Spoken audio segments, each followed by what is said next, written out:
ഈ മോഹൻലാലിൻ്റെ ഒരു ഇൻ്റർവ്യൂവിലും മോഹൻലാലിൻ്റെ അച്ഛനെക്കുറിച്ച് മോഹൻലാൽ എങ്ങും പരാമർശിച്ചിട്ടില്ല. അച്ഛൻ്റെ കൂട്ട് ഫാമിലിയായിട്ട് ഒരു റിലേഷൻ പുള്ളി കീപ്പ് ചെയ്യുന്നില്ല. ബന്ധങ്ങൾക്ക് വില കൊടുക്കുന്ന ആളേ അല്ല. ബാലേട്ടനിൽ അച്ഛൻ്റെ രണ്ടാമത്തെ ഭാര്യയിലുള്ള മക്കളെ സ്നേഹിക്കുന്ന ആൾ ഈ അച്ഛൻ്റെ കുടുംബത്തിലെ ഒരാളുമായിട്ടും യാതൊരു സഹകരണം. പുള്ളി പറഞ്ഞതെന്ന് വെച്ചാൽ എന്താണ്, ഒരു രീതി പറയുന്നുണ്ടല്ലോ, പ്രേക്ഷകർക്ക് മടുത്തുവെങ്കിൽ ഞാൻ നിർത്തും എന്ന് പറയുന്നു. ഈ പ്രേക്ഷകർക്ക് മടുത്തു എന്ന് സ്വകാര്യ അഹങ്കാരം എന്നതുപോലെയാണ് മോഹൻലാൽ എന്ന ഈ ഒരു മഹാപ്രതിഭയെ മലയാളികൾ കാണുന്നതും അതുപോലെ തന്നെ സ്നേഹിക്കുന്നതും. പക്ഷേ ഏറ്റവും കൂടുതൽ ക്രൂശിക്കപ്പെടാറുള്ള ഒരു നടൻ ആരെന്ന് ചോദിച്ചാലും അതും ഇദ്ദേഹം തന്നെയാണ്. ഓരോ സിനിമ റിലീസ് ചെയ്ത് കഴിയുമ്പോഴും വലിയ രീതിയിലാണ് ഈ ഒരു താരത്തിന് വിമർശനം കേൾക്കേണ്ടി വരാറുള്ളത്. നടന്റെ ചെറിയ പ്രവൃത്തികൾ പോലും വിലയിരുത്തി അതിനെ ക്രൂരമായിട്ട് വിമർശിക്കുന്ന രീതിയുമാണ് നമ്മൾ ഈ ഒരു അടുത്ത കാലത്ത് കണ്ടിട്ടുള്ളത്. ഇനി മോഹൻലാലിനെ കുറിച്ച് പറയുകയാണെങ്കിൽ അദ്ദേഹം ജനിച്ചത് പത്തനംതിട്ട ജില്ലയിലാണ്.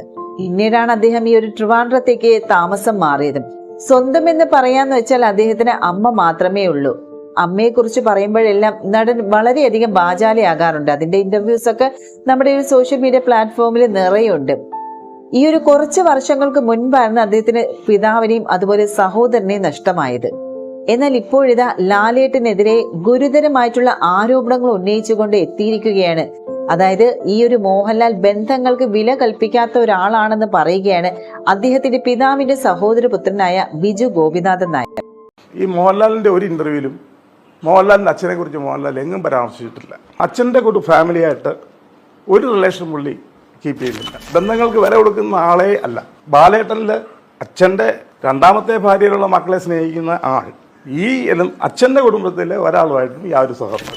പുള്ളി പറഞ്ഞതെന്ന് വെച്ചാൽ എന്താണ്, ഒരു രീതി പറയുന്നുണ്ടല്ലോ, പ്രേക്ഷകർക്ക് മടുത്തുവെങ്കിൽ ഞാൻ നിർത്തും എന്ന് പറയുന്നു. ഈ പ്രേക്ഷകർക്ക് മടുത്തു എന്ന് ഒരു പ്രേക്ഷകർക്ക് മെയിൽ അയച്ചുകൊണ്ട് പറയാൻ പറ്റും. പിന്നെ പുള്ളി ഇപ്പം ഈ പറയുന്നതെന്ന് വെച്ചാൽ മോഹൻലാലിൻ്റെ അച്ഛൻ എന്ന് പറയുന്ന ആൾ ഇപ്പോഴും എലന്തൂരുകാരെല്ലാം വെച്ചാൽ ആ സമയത്ത് പുള്ളി ലോ സെക്രട്ടറി ആയിരുന്ന സമയത്ത് എലന്തൂരുള്ള ഒരുമാതിരിപ്പെട്ട ആൾക്കാർ പോലീസിൽ, എക്സൈസിൽ എവിടെയൊക്കെ ജോലി കൊടുക്കാമോ, എന്തൊക്കെ ഹെൽപ്പ് ചെയ്യാമോ അങ്ങനെ ചെയ്ത ഒരാളായിരുന്നു മോഹൻലാലിൻ്റെ അച്ഛൻ. ഈ മോഹൻലാലിൻ്റെ ഒരു ഇൻ്റർവ്യൂവിലും മോഹൻലാലിൻ്റെ അച്ഛനെക്കുറിച്ച് മോഹൻലാൽ എങ്ങും പരാമർശിച്ചിട്ടില്ല. ഒരു ഇൻ്റർവ്യൂ പോലും പുള്ളി അച്ഛനെക്കുറിച്ച് ഒരു കാര്യവും പറഞ്ഞിട്ടില്ല. 1.5 വർഷത്തിന് മുമ്പ് ഞാൻ സെക്രട്ടേറിയറ്റ് കാര്യത്തിന് പോയപ്പോൾ പോലും വിശ്വനാഥ് അനിയൻ്റെ മോഹനുള്ള കൺസൾട്ടേഷനിലാണ് എനിക്കൊരു കാര്യം സാധിക്കാൻ പറ്റിയത്. ആ ഒരു സംഭവം അച്ഛൻ്റെ കൂട്ട് ഫാമിലിയായിട്ട് ഒരു റിലേഷൻ പുള്ളി കീപ്പ് ചെയ്യുന്നില്ല. അച്ഛൻ്റെ അനിയൻ, എൻ്റെ അച്ഛൻ പുള്ളിയുടെ അച്ഛൻ്റെ അനിയനായിരുന്നല്ലോ. എൻ്റെ അച്ഛൻ മരിച്ചിട്ട് പുള്ളി വന്നില്ല. അപ്പച്ചി മരിച്ചു, അല്ലെങ്കിൽ ചിറ്റപ്പന്മാർ മരിച്ചു, ഒരു കാര്യത്തിനും പുള്ളി വന്നിട്ടില്ല. ഒരു കല്യാണങ്ങൾക്ക് പുള്ളി വന്നിട്ടില്ല. എന്തുകൊണ്ട് വന്നിട്ടില്ല? അപ്പോൾ എന്നോടിപ്പോൾ എന്തെങ്കിലും സംതിങ് പേഴ്സണൽ ഉദ്ദേശിച്ചിട്ടുണ്ടെങ്കിൽ എന്നെക്കാളും വലിയ പൊസിഷനുള്ള ഇവിടെ രാധാകൃഷ്ണൻ നായരെന്ന് പറഞ്ഞ ശാസ്ത്രങ്ങൾ തുണിച്ചേട്ടനൊക്കെ ഞങ്ങൾ വിളിക്കുന്ന മൂത്ത ചേട്ടൻ, പുള്ളി 2 കാര്യം വയ്യായിരിക്കുകയാണ്. ഈ നേരിൻ്റെ ഷൂട്ടിംഗ് ഇവിടെ 10-40 ദിവസം മഞ്ഞൂർ കോടതിയിലുണ്ടായിരുന്നു. 5 കിലോമീറ്റർ ഇപ്പുറത്തുള്ള പുള്ളി എന്തുകൊണ്ട് കണ്ടുകൂടാ? ബന്ധങ്ങൾക്ക് വില കൊടുക്കുന്ന ആളേ അല്ല. ബാലേട്ടനിൽ അച്ഛൻ്റെ രണ്ടാമത്തെ ഭാര്യയിലുള്ള മക്കളെ സ്നേഹിക്കുന്ന ആൾ ഈ അച്ഛൻ്റെ കുടുംബത്തിലെ ഒരാളുമായിട്ടും യാതൊരു സഹകരണം ഒരു കാര്യത്തിനും വന്നിട്ടില്ല. ശരി, ഒരു പക്ഷേ അങ്ങനെ ആണെങ്കിൽ തന്നെ പൈസ ചോദിക്കേണ്ട ഒരാളും ഈ കുടുംബത്തിൽ ഇല്ല. ഏറ്റവും മോശമായിട്ടുള്ള സ്റ്റേജ് ഒരു പക്ഷേ എനിക്കായിരിക്കാം, മേ ബി. എന്നാൽ ബാക്കി ആർക്കും അതിൻ്റെ ആവശ്യമില്ല. അപ്പോൾ അതല്ല കാര്യം. പിന്നെ ചില ആൾക്കാർ ഇങ്ങനെ പുള്ളിയെ അവോയ്ഡ് ചെയ്താലും വലിഞ്ഞു കയറി പുള്ളിയെടുത്ത് പോകുന്ന പോലെ റിലേറ്റീവ്സ് ഉണ്ട്. അവർ കാണുന്നുണ്ട്, അവർ ഫോട്ടോ എടുക്കുന്നുണ്ട്, അവർക്കത് മതി. പുള്ളിയോടെ ഫോട്ടോ എടുക്കുന്നു, ഫേസ്ബുക്കിൽ അയക്കുന്നു. അപ്പോൾ അച്ഛൻ എന്ന് പറയുന്നൊരു സംഭവം എങ്ങും വന്നിട്ടില്ല.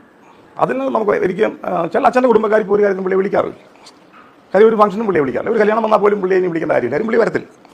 ഞാൻ പറഞ്ഞു മനസ്സിലായി. അപ്പോൾ അതാ ഒരു എന്തുകൊണ്ടാണെന്നുള്ളത് എനിക്ക് അറിയത്തില്ല. പുള്ളി സിനിമയിൽ കാണിക്കുന്ന ഒരു സംഭവവും പുള്ളി യഥാർത്ഥ ലൈഫിൽ കാണിക്കുന്നില്ല. ഒരു ഡ്യുവൽ പേഴ്സണാലിറ്റിയാണ്. കാര്യം പുള്ളി ഇപ്പം വന്നു കണ്ടു, നമ്മൾ പൈസ ചോദിക്കാണ്ടല്ലോ ചെയ്യുന്നത്. ആ റിലേഷൻ എപ്പോഴും റിലേഷൻ തന്നെയാണ്. അല്ലാതെ ഇപ്പം നമ്മൾ ഒരാളെ പൈസ കൊടുത്ത് സഹായിക്കുന്നത് മാത്രമല്ല റിലേഷൻ. അതെന്തുകൊണ്ടാണ് അത് ശരിക്കും ആൾക്കാർക്ക് അറിയില്ല. ഇപ്പോൾ എലന്തൂക്കാരെ നിങ്ങൾ നേരിട്ട് പോയിട്ട് നിങ്ങൾ അവരോട് ചോദിച്ചു നോക്കിയാൽ മോഹൻലാലിൻ്റെ ഭാവി എന്താണെന്ന് വെച്ചാൽ പുള്ളി സേഫാണ്. പുള്ളിക്കൊരു പ്രശ്നമില്ല. പുള്ളിക്ക് ഇനിയിപ്പോൾ സിനിമകൾ വിജയിച്ചാലും വിജയിച്ചില്ലെങ്കിലും പുള്ളിക്ക് പ്രശ്നമില്ല. അപ്പോൾ ആ നിലയ്ക്ക് പുള്ളിയുടെ ഭാവിയെക്കുറിച്ചൊന്നും പേടിക്കേണ്ട കാര്യമൊന്നുമില്ല. പക്ഷേ സിനിമയുടെ ഒരു രീതി വെച്ച് നോക്കിക്കഴിഞ്ഞാൽ പുള്ളി പറഞ്ഞതെന്ന് വെച്ചാൽ എന്താണ്, ഒരു രീതി പറയുന്നുണ്ടല്ലോ, പ്രേക്ഷകർക്ക് മടുത്തുവെങ്കിൽ ഞാൻ നിർത്തും എന്ന് പറയുന്നു. ഈ പ്രേക്ഷകർക്ക് മടുത്തു എന്ന് ഒരു പ്രേക്ഷകർക്ക് മെയിൽ അയച്ചുകൊണ്ട് പറയാൻ പറ്റുമോ? അതിനാണ് നമ്മൾ എന്താ പറയുന്നത്, ആ ട്രാക്ക് നോക്കുന്നത്. പ്രേക്ഷകർക്ക് അങ്ങനെ നമ്മളിപ്പോൾ ഒരു എക്സാമ്പിൾ പറഞ്ഞു, മാർക്കോ ഇറങ്ങിയ ദിവസമാണ് ബറോസ് ഇറങ്ങിയത്. ആ മാർക്കോ 100 കോടി കളക്ട് ചെയ്ത് കഴിഞ്ഞപ്പം ട്രെൻഡ് പുള്ളിക്ക് മനസ്സിലാവുന്നില്ലെങ്കിൽ പിന്നെ നമുക്ക് എന്ത് ചെയ്യാൻ? എനിക്ക് തന്നെ എന്നെ ഇതൊന്നും ബാധിക്കുന്ന കാര്യമല്ല. ഞാനതൊന്നും അല്ല, ഞാൻ എൻ്റെ ഒരു അഡ്വൈസറോ അല്ലെങ്കിൽ ഞാൻ പുള്ളിയുടെ ഒരു ബിസിനസ്സിൻ്റെ ഒന്നും ഞാനകത്തൊന്നും ഒരു പാത്താണ്. അപ്പോൾ പുള്ളിയുടെ ഫ്യൂച്ചർ സിനിമകളെ കുറിച്ച് എനിക്ക് യാതൊരു അഭിപ്രായം ഞാൻ പറയാൻ ഉദ്ദേശിക്കുന്നുമില്ല. സ്വന്തം പ്രയത്നം കൊണ്ട് തന്നെയാണ് ലാലേട്ടൻ ഇതുവരെ എത്തിയത്. അദ്ദേഹത്തെ കുറിച്ച് പറഞ്ഞാൽ ലാലേട്ടന്റെ ഫാൻസുകാർ മിണ്ടാതിരിക്കുമോ?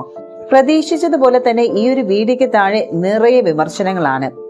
കമന്റ് സെക്ഷൻ എടുത്തു നോക്കുമ്പോൾ തന്നെ അറിയാൻ എത്രത്തോളമാണ് ഈ ഒരു വിമർശനങ്ങൾ ഇദ്ദേഹം ഏറ്റുവാങ്ങിയിരിക്കുന്നത്. മോഹൻലാൽ സിനിമ അഭിനയിക്കാൻ തുടങ്ങിയ കാലഘട്ടം ഒരുപാട് അപമാനങ്ങൾ ചിലപ്പോൾ കേട്ടിട്ടുണ്ടാകും. അച്ഛന്റെ ഫാമിലിയിൽ നിന്നും അതിനുള്ള പണിയാവും ഇപ്പോൾ കൊടുത്തുകൊണ്ടിരിക്കുന്നു. അങ്ങനെ ചെയ്തവരെ എന്തിനു ക്ഷമിക്കണം? ഞാൻ മോഹൻലാൽ ഫാൻസോ മമ്മൂട്ടി ഫാൻസോ ഒന്നുമല്ല. എനിക്ക് ഇങ്ങനെ ചില സന്ദർഭങ്ങൾ കടന്നുപോയിട്ടുണ്ട്. സിനിമ വേറെ, ബന്ധങ്ങൾ വേറെ. സിനിമയിൽ ബന്ധങ്ങളോട് കാണിക്കുന്നത് ബന്ധുക്കളോട് കാണിക്കുന്നില്ല അത്രേ. എന്താ ഇയാളോട് പറയാ? ഇയാൾക്ക് എന്ത് കാര്യം ലാലിനെ സിനിമയെ കുറിച്ച് പഠിപ്പിക്കാൻ? മോഹൻലാലിന്റെ അമ്മ തന്നെ പറഞ്ഞിട്ടുണ്ട്, പുള്ളി ഫാദറിനോട് ഒരു കാര്യവും ഡയറക്റ്റ് പറഞ്ഞിട്ടില്ല. ബിക്കോസ് പുള്ളിക്ക് അച്ഛന് ഭയമായിരുന്നു. അതുകൊണ്ട് എത്ര ചെറിയ കാര്യങ്ങളാണേൽ പോലും അമ്മയോട് ആണേ പറഞ്ഞിരുന്നത് എന്ന്. മേ ബി മോഹൻലാലിന്റെ അച്ഛൻ നാട്ടിലെല്ലാവർക്കും സഹായങ്ങൾ ചെയ്യുന്ന ആളായിരിക്കും. But for Mohanlal as a son he was A fearful father. So attachment ഇല്ല. ചിലപ്പോ എല്ലാ ഫാമിലിയിൽ നടക്കുന്ന പോലെ അച്ഛൻ എല്ലാവരുടെ മുമ്പിലും വെച്ച് മോഹൻലാലിനെ ഇനി വഴക്ക് പറഞ്ഞിട്ടുണ്ടാകുമോ? നിങ്ങളെല്ലാം അതുകൊണ്ട് നോക്കി നിന്ന് കാണും. സോ ആ നിൽപ്പൊക്കെ അയാളുടെ മനസ്സിൽ കാണും. അതുകൊണ്ട് തന്നെ ആ ജനസിൽ വരുന്ന ഫാമിലി മെമ്പേഴ്സിനെ ഇനി പുള്ളി അങ്ങനെ തന്നെ കാണും. അച്ഛനെ കുറിച്ച് ഒരു ഇന്റർവ്യൂവിലും പറഞ്ഞിട്ടില്ല എന്ന് ഈ ഒരു പുള്ളിക്കാരൻ പറഞ്ഞതിന്റെ പുറകെയാണ് ഈ ഒരു കമന്റ് വന്നിരിക്കുന്നത്. ഇതുപോലെ ഒരു മനുഷ്യൻ നിങ്ങളെ കുടുംബത്തിൽ വന്ന് ജനിച്ചില്ലേ? നിങ്ങൾക്ക് അഭിമാനിച്ചൂടെ? എന്തിനാ ഇങ്ങനെ ഇന്റർവ്യൂവിൽ വന്ന് പരദൂഷണം പറയുന്നേ? സാധാരണ ഹിന്ദു കുടുംബത്തിൽ നടക്കുന്നതാണ്. ഒരുത്തൻ നന്നായാൽ അവനെ നാറ്റിക്കുക അമിത പ്രതീക്ഷയാണ്. മോഹൻലാലിന്റെ കുടുംബകാര്യത്തിൽ ഞങ്ങൾക്ക് താല്പര്യമില്ല. അദ്ദേഹത്തിന്റെ അഭിനയ മികവാണ് ഞങ്ങൾ കാണുന്നത്. എടാ കോപ്പെ, ഞാൻ ഇലന്തൂർക്കാരനാണ്. അതായത് ഇലന്തൂരിൽ വന്ന് അന്വേഷിച്ചാൽ അദ്ദേഹത്തെ കുറിച്ച് അറിയാൻ പറ്റും എന്നാണ് ഈ ഒരു പുള്ളിക്കാരൻ പറഞ്ഞത്. അപ്പൊ ആ ഒരു ഇലന്തൂർക്കാരൻ തന്നെയാണ് ഇതിന് മറുപടി കൊടുത്തിരിക്കുന്നത്. അടുത്തത് രസകരമായിട്ടുള്ള ഒരു കമന്റ് ആണ്. വല്ലപ്പോഴും ഒരു പൈന്റ് വാങ്ങിച്ചു കൊടുക്ക്, എനിക്കുമുണ്ട് ഏകദേശം 80ഓളം അനിയന്മാര്.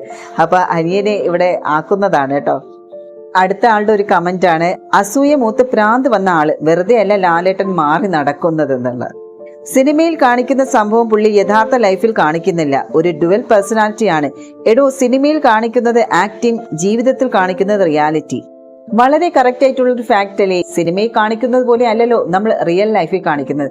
ഒരുപാട് ഉദാഹരണങ്ങൾ നമ്മൾ കണ്ടിട്ടുണ്ടല്ലേ? മേ ബി ഈ അടുത്ത് തന്നെ ഒരുപാട് ഒരു ഇൻസ്റ്റാഗ്രാമും സോഷ്യൽ മീഡിയ പ്ലാറ്റ്ഫോമിലൊക്കെ കാണിക്കുന്ന റീൽ വീഡിയോ നമ്മൾ ഒരുപാട് കണ്ടതും ആ ഒരു റിയൽ ലൈഫ് എന്ന് പറയുന്നത് ഒരിക്കലും ഒരു യഥാർത്ഥ ജീവിതമല്ല എന്നുള്ളതിന്റെ ഉത്തമ ഉദാഹരണങ്ങൾ നമ്മൾ ഈ അടുത്ത് തന്നെ കുറെ സെലിബ്രിറ്റീസിൽ നിന്നും കണ്ടതാണല്ലോ. അപ്പൊ ഈ ഒരു ബ്രദർ പറഞ്ഞ കാര്യത്തിൽ ഇയാൾ എന്തുദ്ദേശിച്ചാണ് ഇങ്ങനെ പറഞ്ഞതെന്ന് എനിക്കറിയില്ല. ബാലേട്ടൻ സിനിമയിലെ ഒരു എക്സാമ്പിൾ വെച്ചാണ് ഇയാൾ കോർത്തിണക്കി പറയുന്നത്. ഇദ്ദേഹത്തിനോട് യോജിപ്പും വിയോജിപ്പും ഉണ്ട്. ഒന്ന്, ഇദ്ദേഹം മോഹൻലാലിന്റെ പരാജയത്തെക്കുറിച്ചും വിജയത്തെക്കുറിച്ചും സംസാരിക്കേണ്ട കാര്യമില്ല. കാരണം ഇതൊന്നും ഇദ്ദേഹത്തെ സംബന്ധിക്കുന്ന കാര്യമല്ല. അവസ്ഥ നല്ലതാകുമ്പോൾ എല്ലാവരും നമ്മളിലേക്ക് അടുക്കും.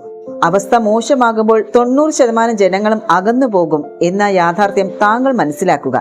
സ്വന്തം പ്രയത്നത്താൽ രക്ഷപ്പെടാൻ ശ്രമിക്കുക. ഇന്നല്ലെങ്കിൽ നാളെ താങ്കൾക്കും ഉണ്ടാകും ഒരു നല്ല കാലം. മോഹൻലാലിനെ നിങ്ങൾ മറന്നേക്കൂ. എപ്പോഴും നമ്മൾ നമ്മുടെ രക്തബന്ധങ്ങളെ കഴിയുമെങ്കിൽ പരിഗണിക്കണം. അല്ലെങ്കിൽ ഭാവിയിൽ തിരിച്ചടികൾ ഉണ്ടാകും. ഇവിടെ ശരിക്കും പറഞ്ഞാൽ മോഹൻലാലിനെ ഇഷ്ടപ്പെടുന്ന ആളുകളാണ്. ഒരാള് പോലും നെഗറ്റീവായിട്ട് ലാലേട്ടനെ കുറിച്ച് പറയില്ല. അദ്ദേഹം ഒരുപാട് ഈ ഒരു ലെവലില് ഇപ്പം ലാലേട്ടനായാലും മമ്മൂക്ക ആയാലും ഏതൊരു നടന്മാരായാലും അവർ ഒരുപാട് കഷ്ടപ്പെട്ടിട്ട് തന്നെയാണ് ഈ ഒരു മേഖലയിലേക്ക് ഇവിടം വരെ എത്തുന്നത്.